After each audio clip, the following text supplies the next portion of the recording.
Hello hi అండి, నమస్తే. Welcome to current affairs light YouTube channel. ఇవాళ మన క్లాస్లో రీసెంట్గా జరిగినటువంటి current అఫైర్స్లో important concept నేర్చుకుందామండి.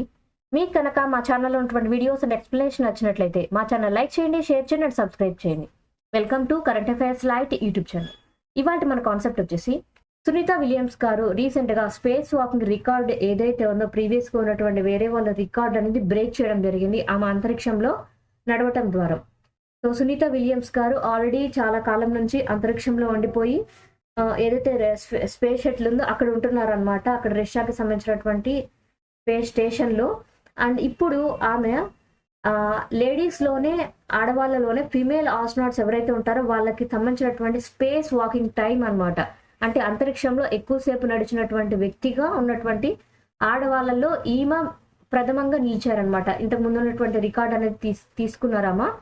Peggy Whitson అనేటువంటి లేడీ పేరున రికార్డ్ అనేది ఉంది. ఆ రికార్డ్ని తిరగరాసి 62 గంటల 6 నిమిషాల టైం స్పేస్ వాకింగ్ టైం అనేది సునీత విలియమ్స్ గారు కంప్లీట్ చేయడం జరిగింది.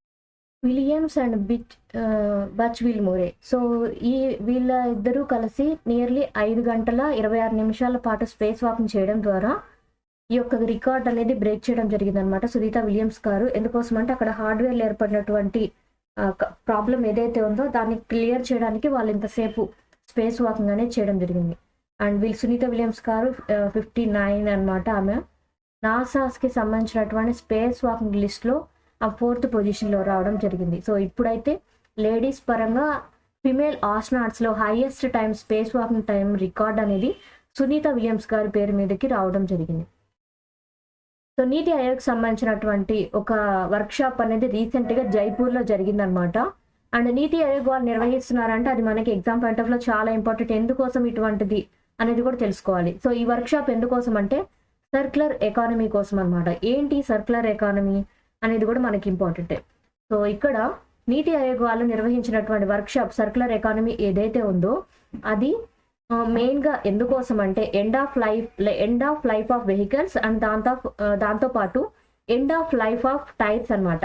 అంటే మనం యూజ్ చేసేటువంటి వెహికల్స్ ఏవైతే ఉంటాయో వాటి జీవితకాలం ఎంత ఉంది, దాంతోపాటు ఆ వెహికల్స్ యొక్క టైర్స్ ఏవైతే ఉన్నాయో వాటి యొక్క మన్నిక కాలం అవి ఎంత కాలము ఉండగలుగుతాయి. సో ఈ రెండు చెక్ చేస్తూ అవి కనుక పాడైపోతే వాటిని రీసైకిల్ చేయడం ఎలా, వెహికల్స్నైనా లేదా టైర్స్నైనా మళ్ళీ రీసైకిల్ చేయడానికి ఎంతవరకు పాసిబిలిటీ ఉంది, ఇటువంటి విషయాల గురించి చర్చిస్తూ ఈ యొక్క మీటింగ్ వర్క్షాప్ అనేది కండక్ట్ చేయడం జరిగిందనమాట. అండ్ శ్రీ నరేష్ పాల్ గంగ్వార్ గారు ఈ యొక్క మీటింగ్ అనేది ఇనాగరేట్ చేయడం జరిగిందనమాట. నీతి ఆయోగ్కి సంబంధించినటువంటి ఈ ఈవెంట్ అనేది ఎందుకోసం అంటే సర్క్యులర్ ఎకానమీ అనేది భారతదేశానికి సంబంధించినంత వరకు కూడా మనం ఫ్యూచర్లో పెట్టుకున్నటువంటి గోల్ వికసిత భారత్ 2047 2047 కల్లా కూడా భారతదేశం కంప్లీట్గా ఫుల్లీ డెవలప్డ్ నేషన్గా ఉండబోతుంది. అలా ఉండాలి అంటే మనం ఈ రీసైక్లింగ్ పరంగా కూడా మనం అన్ని విషయాలు ముందుకు వెళ్ళే విధంగా ఈ యొక్క మీటింగ్ అనేది కండక్ట్ చేయడం జరిగింది అనమాట. సో ఈ వర్క్షాప్ ద్వారా ఏంటంటే నియర్లీ 150 మంది వరకు కూడా ఇందులో పార్టిసిపేట్ చేయడం జరిగింది.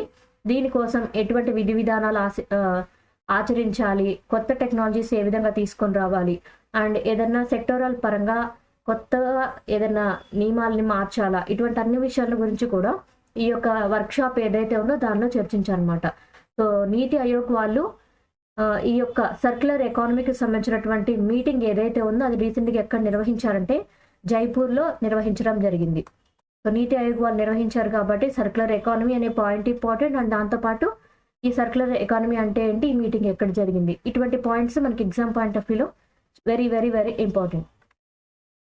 అండ్ బింద్యా రాణి దేవి అనమాట. ఈమెకి రీసెంట్గా నేషనల్ గేమ్స్ ఏవైతే ఉన్నాయో వాటిలో ఆమె గోల్డ్ మెడల్ అనేది సాధించడం జరిగింది.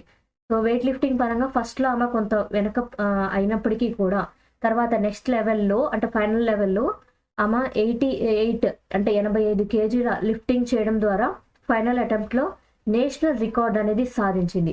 సో ఆమె పేరు వచ్చేసి బింద్యా రాణి దేవి. సో నేషనల్ రికార్డ్ సాధించినటువంటి పవర్ లిఫ్టర్ ఛాంపియన్ ఏం గెలుపొందిందంటే గోల్డ్ అనేది గెలుపొందింది ఆమె నేషనల్ గేమ్స్ పరంగా. అది కూడా నేషనల్ రికార్డు కూడా ఆమె తీసుకొని వచ్చింది కాబట్టి ఆమె పేరు చాలా ఇంపార్టెంట్. అండ్ మణిపూర్కి చెందినటువంటి వెయిట్ లిఫ్టర్ నీలిమా దేవి కూడా బ్రాంజ్ మెడల్ అనేది సాధించడం జరిగింది. అండ్ శరబానీ దాస్ వీళ్ళకి కూడా సిల్వర్ మెడల్ అనేది సాధించడం జరిగింది అనమాట. రీసెంట్గా నేషనల్ గేమ్స్ అనేవి జరుగుతున్నాయి. ఆ నేషనల్ గేమ్స్లో మన దేశానికి చెందినటువంటి చాలా మంది కూడా ప్రతిభావంతులు కూడా తమ యొక్క ప్రతిభ అనేది కనపరుస్తూ ఇలా మెడల్స్ అనేవి సంపాదిస్తున్నారు. సో వాళ్ళు ఇక్కడైతే బృందియా రాణి దేవి ఒక నేషనల్ రికార్డ్ అనేది ఆమె సాధించడం జరిగింది, గోల్డ్ అనేది గెలుపొందడం ద్వారా. So launch of Indian renaissance the Modi decade. So Modi కాలంలో, అంటే మోడీ గారు మన ప్రధానమంత్రిగా ఉన్న కాలంలో భారతదేశం ఎలా అవతరించింది, ఎలా కొత్తగా రూపుదిద్దుకుంది అని ఒక బుక్ అనేది రావడం జరిగింది. దాన్ని లాంచ్ చేసింది ఎవరంటే మన కేంద్ర హోమ్ మినిస్టర్గా ఉన్నటువంటి అమిత్ షా గారు ఈ బుక్ని లాంచ్ చేశారనమాట. So name important, Indian renaissance the Modi decade అనేటువంటి పేరుతో ఈ బుక్ అనేది రావడం జరిగింది. అండ్ ఈ యొక్క బుక్ ఏదైతే ఉందో అది న్యూఢిల్లీలో జరిగినటువంటి ఎన్డిఎంసి కన్వెన్షన్ సెంటర్లో ఈ బుక్ లాంచ్ అనేది చేయడం జరిగింది. అండ్ ఈ బుక్ ఎడిషన్ వచ్చేసి ఎడిట్ చేసి ఐశ్వర్య పండిట్ అనమాట.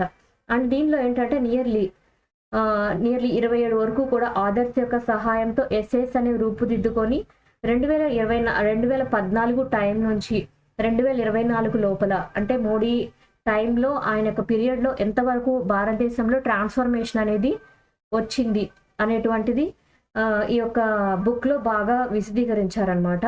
అండ్ ఈ పబ్లికేషన్ ఏదైతే ఉందో ఇది ఏ విధంగా అంటే ఇండియా పరంగా, పొలిటికల్ పరంగా, economic wise, social and cultural evolution ఏ విధంగా ఉంది, అండ్ దీంతో పాటు మనం వేరే దేశాల తోటి ఎటువంటి ఫ్రెండ్షిప్ అనేది బెటర్గా మార్చుకున్నాం, ఇవన్నీ విషయాన్ని కూడా ఇండియన్ రెనెసెన్స్ అనేటువంటి బుక్లో వాళ్ళు చెప్పడం జరిగిందనమాట. Thank you for watching my video. మీకు కనుక నా వీడియో ఎక్స్ప్లెనేషన్ నచ్చినట్లయితే నా వీడియోస్ లైక్ చేయండి, షేర్ చేయండి అండ్ సబ్స్క్రైబ్ చేయండి. మీకు నా వీడియోస్ ఏ విధంగా అనిపిస్తే నాకు కామెంట్ సెక్షన్లో తెలియజేయండి. Thank you for watching my video. Thank you.